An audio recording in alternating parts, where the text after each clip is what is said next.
everybody, this is a very special bonus video on the channel. So if you're a regular subscriber, hello, I love you, and if you're joining me for the first time, I invite you to cruise around the playlist for some nerdy science after. If you're a teacher, all of the videos here are classroom friendly, and we tackle all sorts of fun, wonky stuff like why bat poop is glittery, and the real life sharks that are old enough to have met Shakespeare. Today is very special because I'm introducing one of my next books called What Makes a Monster?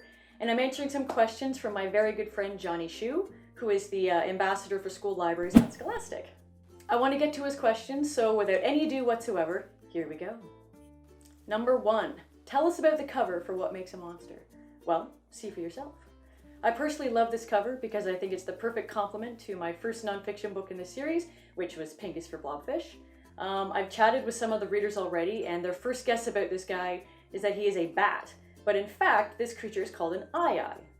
This creature is a lemur that lives in the forests of Madagascar, where he is often known as a symbol of death. Why? You'll have to read the book to find out.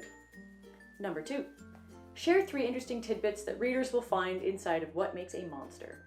I spent a lot of time researching this book because I wanted to include the absolute coolest creatures, and I think there's a really great mix that will get readers thinking. One of my favorite animals in the book is known as the horror frog, also called the Wolverine frog.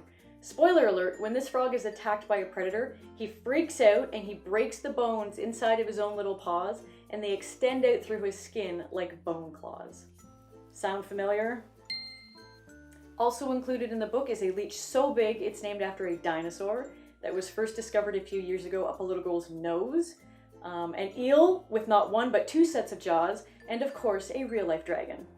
Now, this book might sound like it's just a book about scary animals, but as with Pink is for Blobfish, I also wanted to get readers thinking a little deeper. Instead of just talking about how these animals are creepy, I want them to start examining how they see and judge these animals themselves. Many of the animals in this book look absolutely terrifying, yet are completely innocent. Others look adorable, yet they act like total monsters. By introducing readers to them and getting to sort of think about how they respond to them, we're stepping away from the usual knee-jerk reactions and judgments. Instead, they learn that despite how we see them, these animals are really just doing their thing, trying their best to survive. And on a personal note, I think that message is really important to growing an inclusive, diverse mindset for other animals, and even ourselves. Number 3, what is #Keating Creature and Animals for Smart People? So, I've always been kind of a giant nerd. Before I became an author, I was a zoologist and I had all sorts of weird animal facts in my head. I started #Keating Creature as a way to sort of get them all out. Tweeting out weird animal facts, I started to see that a lot of people really responded to these creatures, and I'm really happy I did, because one day a lovely editor, Catherine Harrison, told me that maybe some of these creatures belonged in their own book. Fast forward a little bit, and that book was just released in February, and it's called Pink is for Blobfish. This channel, Animals for Smart People, was kind of a natural extension for me.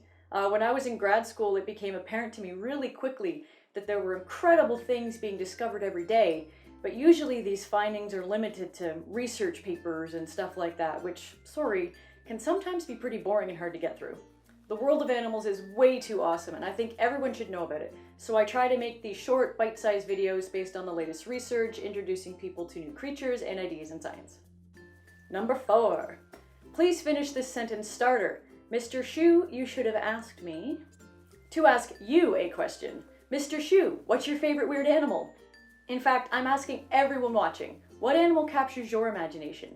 Is it a sex-changing nudibranch? A cologne-loving tiger?